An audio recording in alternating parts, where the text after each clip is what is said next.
Welcome to ICU Primary Prepcast. Hi, I'm Maddie. Hi, I'm Swapnil, and today we are joined by our third host, Dr. Mike Clifford from Melbourne. Welcome, Mike. Thank you, Swapnil. Maddie, how are you? Pretty good. Just finished a clinical week, so I'm pretty tired, but how are you? Well, I finished a clinical week over a week ago and I'm still tired. So Yeah. how do you feel? That's right. Tiredness is proportional to age nowadays. Thank you, Swapnil. I'll remember that when I'm going to ask you some questions. Okay, so let's dive into today's topic. So we are going to take a scenario, which is we have a hematological patient admitted to intensive care unit post-neutropenic sepsis. And on reviewing the bloods on the ward round, we noticed that this patient is hypoalbuminemic and also anemic.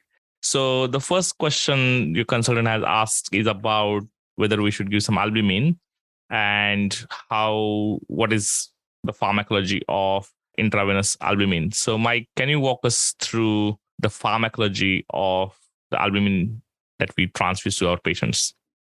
Sure. I'd love to, Swapnil. Look, I think it's fascinating, isn't it? I mean, albumin is the most common major protein in blood. Got a concentration of 45 grams per litre. Every time we do liver function, we see albumin. We've got albumin on the shelf. We're measuring albumin all the time, and we still don't know what it does. We have no good idea of what albumin's for. We know that it's got a molecular weight of about 70,000 Dalton. It's made in the liver, and it's made at about 12 to 15 grams a day. It's about 25% of all liver protein production. But the liver can increase its production tenfold in a hypoalbuminemic state, or if there's a stimulus for it to be produced. It's this lovely globally wedge-shaped protein with 3 domains, and each of those 3 domains has 2 subdomains. And in the middle of it, in all of this lovely negative charge, are these 2 big binding sites, which we all think about for drugs because it's important to carry drugs around. But that's not what it's for, is it?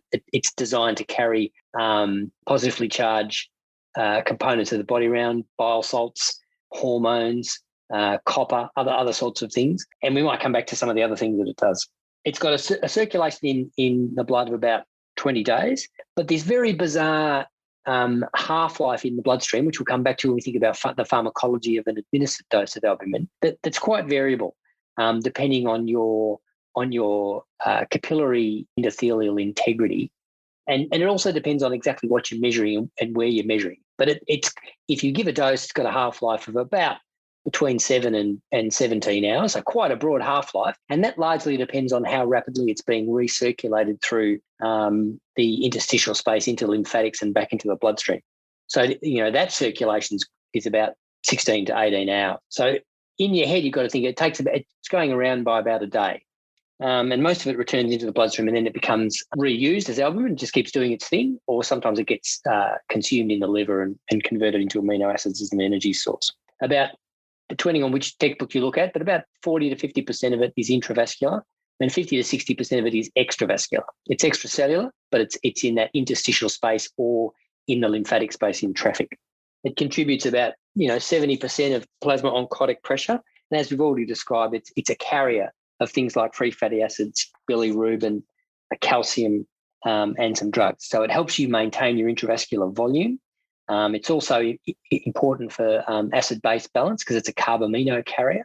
And we think it probably has some immunomodulatory effects. It's involved in reduction of tumor necrosis factor, nuclear factor kappa beta. It increases endothelin. And it also probably, we think, helps protect the glycocalyx. So it's important for glycocalyx integrity. So it probably does some amazing things. We've just never known what it is. And that's all starting to be sort of unmasked. Now, when you think about the pharmacology, obviously you walk to the shelf and have a look at it, or you go down to blood bank and ask for some, and they'll either give you a bottle of 500 mils of 4%, or they'll give you a small 50 ml bottle of 20%. And that's a pooled plasma product from voluntary donors. And we'll come back to sort of donors in a minute. But it's cold ethanol fractionated. There's viral screening. There's no actual preservatives in the bottle, but it's pasteurized at 60 degrees and it's got a shelf life of about 3 years. So it lasts quite a long time. It comes in, as we've said, in glass bottles, and that's often buffered in saline. So in a large 500 ml bottle, you'll have 70 millimoles of sodium, whereas in a small bottle, you'll have much less than that. So when you give a dose of 500 mils of 4% albumin, you're giving a reasonable amount of saline, whereas when you're giving a small dose, you're giving predominantly protein and not a lot of saline. So we give it as a dose depending on what we're trying to achieve, whether it's a volume expansion or whether in this case we're trying to give a dose of protein, where we might give 2 to 5 mils per kilo and measure our effect. We've talked about the volume of distribution being pretty much the blood volume, and then over the next 12 to 24 hours, the sort of extracellular space, and it redistributes in a variable way depending on your capillary integrity. And then it lasts for about 16 to 18 days, as we already mentioned, just like endogenous albumin. We've mentioned that it's a protein, so it's metabolized just like a protein. It's taken up by the liver and converted into amino acids, which are then broken down into the sort of carbon skeleton, which can feed into the TCA cycle or get recirculated. And then the amine group at the end is snapped off and converted into ammonia and carbon dioxide, and that forms urea, and that gets removed by the kidneys. So there's a few adverse effects from it, as we'd expect. You can get fluid overload if you give too much. You can sometimes very rarely get allergic reactions to albumin. They have been described. Obviously, you can get edema if you give too much, and paradoxically, we're giving it to reduce edema, but it may not necessarily work all that well, particularly if the patient still has a fair bit of capillary leak going. Suggestion that it may worsen disease states in some injuries. I mean, the SAFE study looms large over every time we talk about albumin, and I guess the one way of looking at the big message from the SAFE study is it's probably pretty safe, right? There was no excess mortality in people who wanted to use albumin as their intravascular expansion versus not. So it's no better or worse than crystalloid, but obviously it's more expensive. So if you don't have to use it, you don't. The two little subgroups in the SAFE study that raised concern, one was the increased risk of morbidity in the head-injured patients, where theoretically albumin moving into your brain and then hanging around making edema worse might be a bad thing. And the other was it may well improve your outcome in sepsis because it may be a better, well, as we've seen, immunomodulator, but also help with capillary integrity, and it may reduce your edema burden. Now, subsequent trials looking specifically at sepsis haven't really shown a measurable improvement with the use of albumin over crystalloid. But again, it's no worse. So again, what poison you want is the poison you can choose to use. And I think the jury is probably still out on traumatic brain injury, but there are some trials coming down the pipeline. What are your thoughts on giving it just to increase the number? Like I've seen it sometimes in terms of patients who are critically ill having a low albumin and people prescribing conc albumin to buff that number or okay. Yeah, I know in ICU, we love nothing more than making the numbers normal. It makes us feel good about what we're doing, and that's why we're there. I think the reality is that you don't get significant tissue edema from a lack of albumin until the number's below 20. So there's probably no real strong trigger to make you dive in before 20. And then you've got to ask yourself, well, why is it lower than 20 and where's it all going? And if it's just not there because they're sick and their liver's not making it, well, okay, maybe we can help the patient out. I think if you're trying to remove fluid and you want your diuretic to be slightly more efficacious, then giving some albumin will do that. It's not brilliant. If you have a look at the numbers, it'll give you an extra 0.5 ml per kilo per hour, and probably only for the first 12 hours. It'll enhance your furosemide responsiveness. But still, if that's what you need to get them off a ventilator, then okay. We have groups of patients who have lymphatic injury and a lot of chylous lymphatic leak or peritoneal leak, and they can lose a lot of protein, up to 100 mils per kilo per day of protein through thoracic drains or peritoneal drains. And I think if you're not replacing albumin in those patients, you can end up pretty low pretty quickly. So, and it's a nutritional stress because they're losing a lot of protein. So in those patients, I'm more keen to replace it. But I do have to say, I don't routinely use albumin to make the number 25 look like 35 or 40, as I'm not sure I'm doing the patient any real benefit. And there is a cost to the blood system to make it and produce it, even though it's a byproduct of other things that we make. But even so, it's not without expense. And increasingly, you have to sign it out of blood bank and justify its use these days. So that makes me even less likely to use it. So I tend to only use it in those refractory edematous states or in patients that are losing a lot of albumin from thoracic or abdominal drains.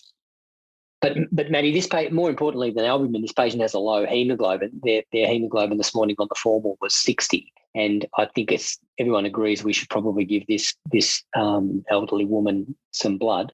So I'm going to tell the registrar to organise a grouping cross match of a couple of units. What does that mean? What does it actually mean when I tell someone to go and get a group and cross match? What happens?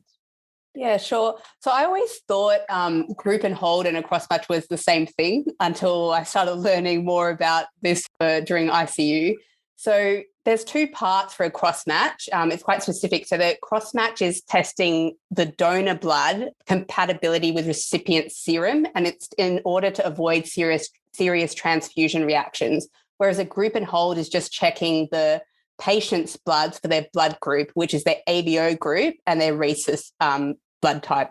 So in terms of the cross-match itself, there's two parts of it. So the first bit is the saline test, or that is sometimes known as the saline agglutination test, which is to check the ABO grouping.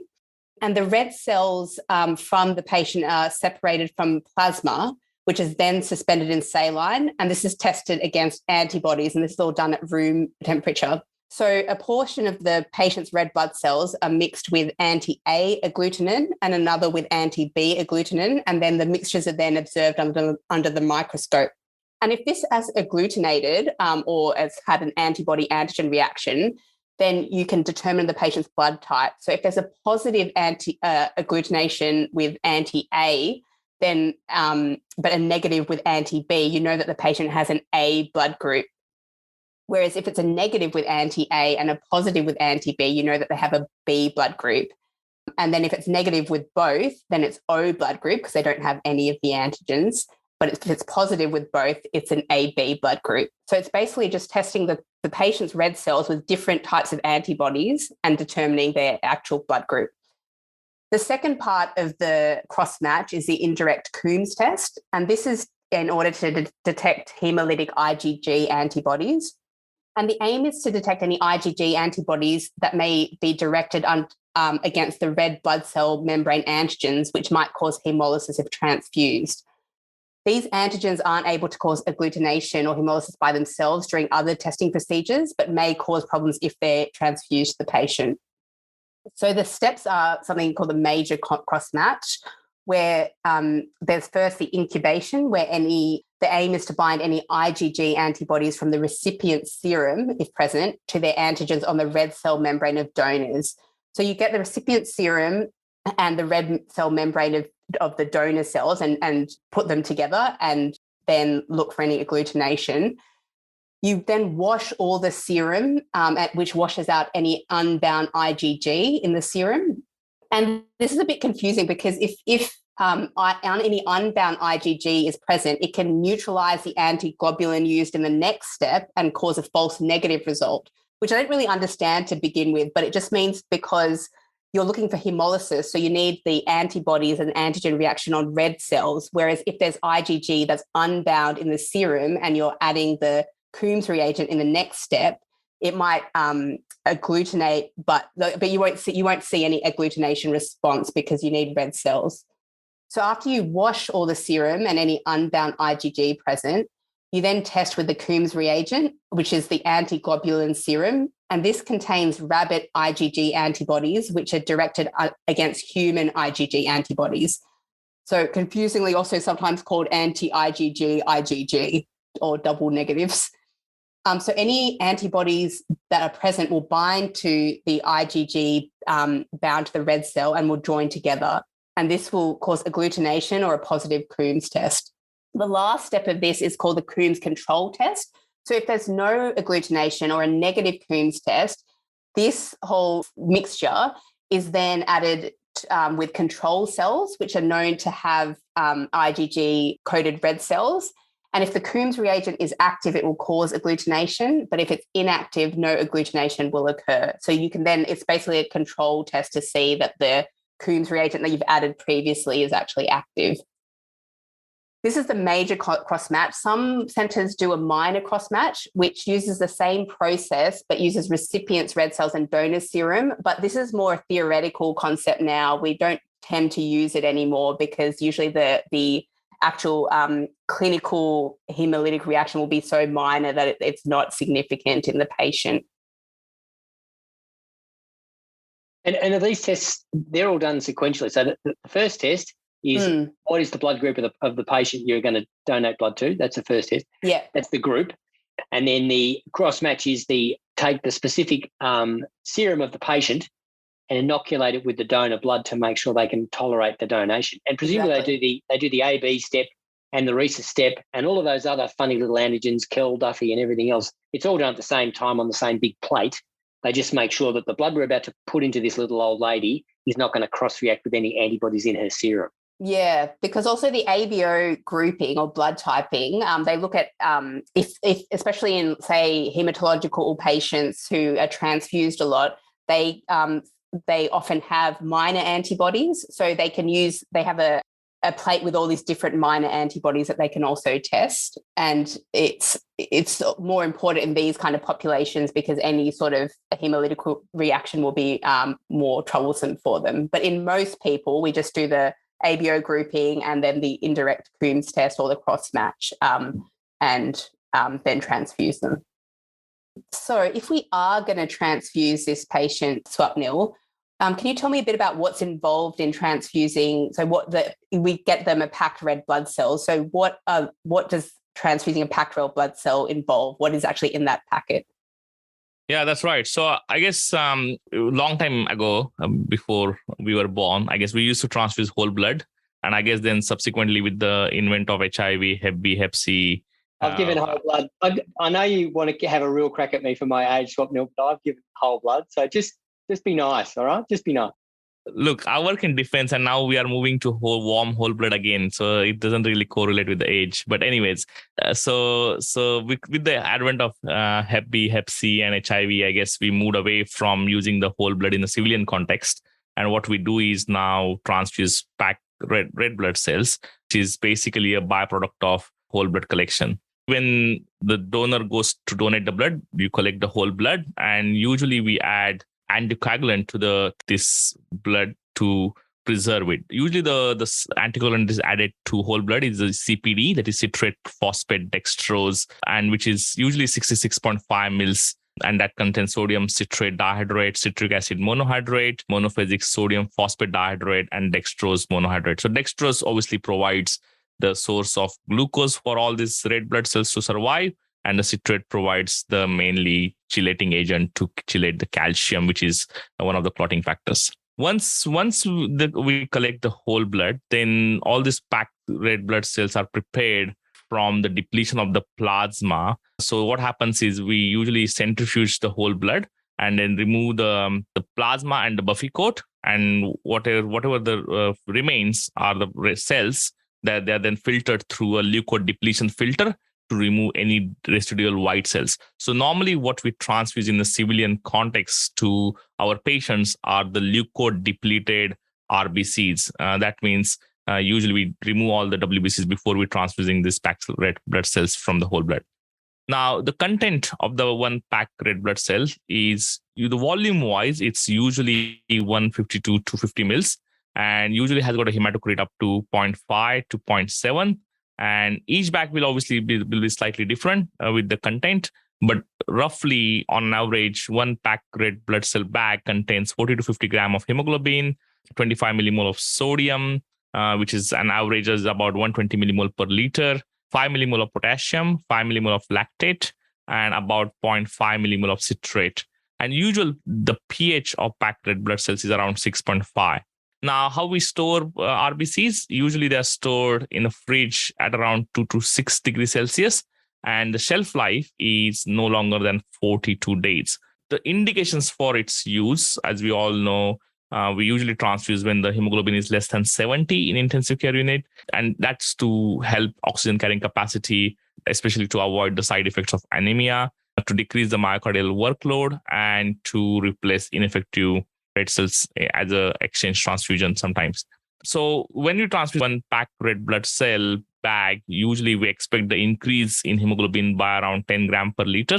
As you mentioned, we definitely need to carry all the blood grouping and cross-matching prior to transfusing the packed red blood cells. Now, it's important to obviously read the label correctly because that's obviously important. One important question to understand is what we add to red cells as additive solution, and that is SAG-M, that is saline, adenine, glucose, and mannitol. So sodium chloride, adenine, dextrose monohydrate, and mannitol. And again, that brings the total osmolarity of this solution is 340. So they are slightly hypertonic in nature. And if we are going to use washed red cells rather than just the simple leukodepleted cells. These leukodepleted red blood cells are then resuspended again into a solution called as SAG-M2. And then that's why we get washed RBCs, which are probably considered to be mostly for immunocompromised patients and has got a much less risk of transmitting infections.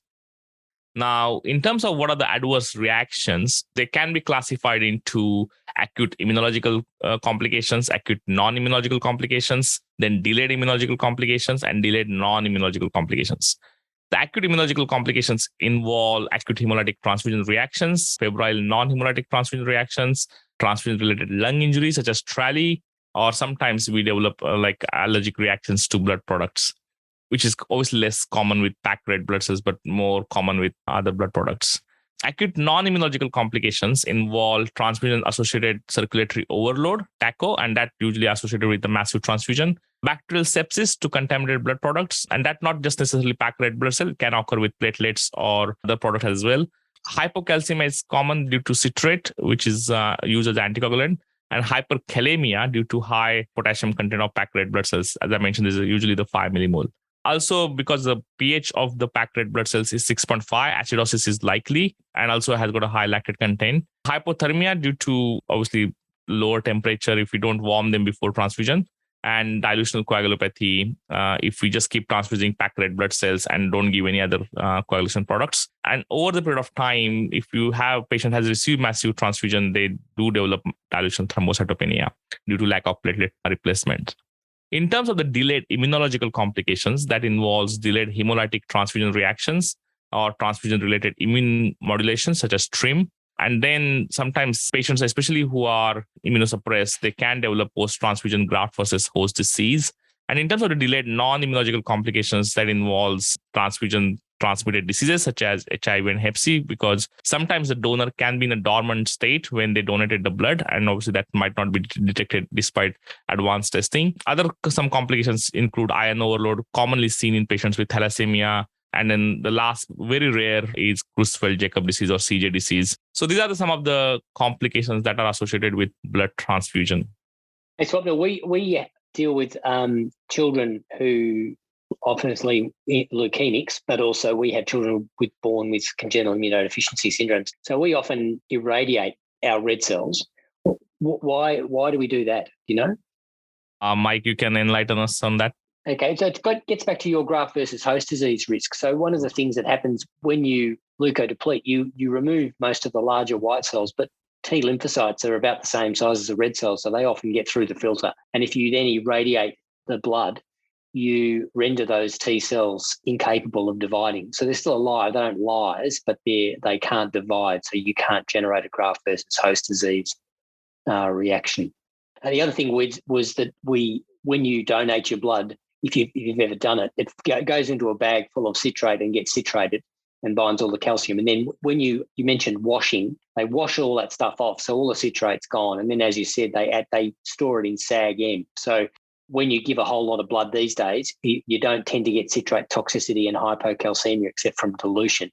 But if you give platelets, because they're still alive and they've come off that first wash, they still contain a fair bit of citrate. So you can get some citrate toxicity, particularly if you give a lot of platelets. Yeah, that's true. So obviously with the washed RBCs, the citrate concentration is only 0.5 millimoles, so it's really very less. And the leukodepletion, it reduces the risk of things like CMV, is that right? That's correct. And is that just standard now for all blood products? Yeah. So all the packed red blood cells come with a leukodepleted. Yeah, us old people remember having to put red cells through what were called white cell filters. So you had to spike the bag and pour the blood through a filter, which would take forever. And it was to remove those white cells. But about 5 to 10 years ago now, all of the leukodepletion is now done at Central Blood Bank at the point of donation. Having said that, now in defense world, we are going back to using the fresh, warm, whole blood. And then reason being, even when you add the volume of packed red blood cells, one like pool platelet, FFP, and cryo, it still doesn't add up to exact benefits of warm whole blood. And in fact, we end up in transfusing 150 mils extra of cold blood, which is less clotting factors and also less in concentration of platelets. So it's not equivalent to transfusing 1 unit of fresh warm blood to 3 component therapy kind of thing. So transfusion field is evolving still. How do you do that, Swapnil? If you're on deployment, how do you get... So we will have a walking blood banks. So usually most of the deployed soldiers will be screened prior to deployment. So they will relatively Hep B and Hep C and HIV screened properly. They will have their blood group already identified prior to deployment. And I think it's just a matter of kind of collecting the warm whole blood, storing and transfusing immediately. Yeah. What's your blood group, Swapnil? I'm B negative. Okay, I'll B negative. That's pretty. That's quite rare, isn't it? I want yours. No, but my attitude is B positive. So I'm B positive. Okay, so we're coming to the last part of the podcast. So, Maddie, do you have a joke for us? Yeah, it's probably a bit easy, but I'll give it a go. So, what is a proofreader's blood group? I'm going to say it's B positive. Doesn't make any sense. No, come on, Maddie. What is it? Typo negative. Oh, very good. we should have got that one. That is a good one. Excellent. So thanks, Maddie, and thanks, Mike. That's the end of our today's podcast. We'll be back in months' time with another episode. Till then, goodbye and have a nice time. See you later, guys. Thanks very much. Thanks for listening. See you next time.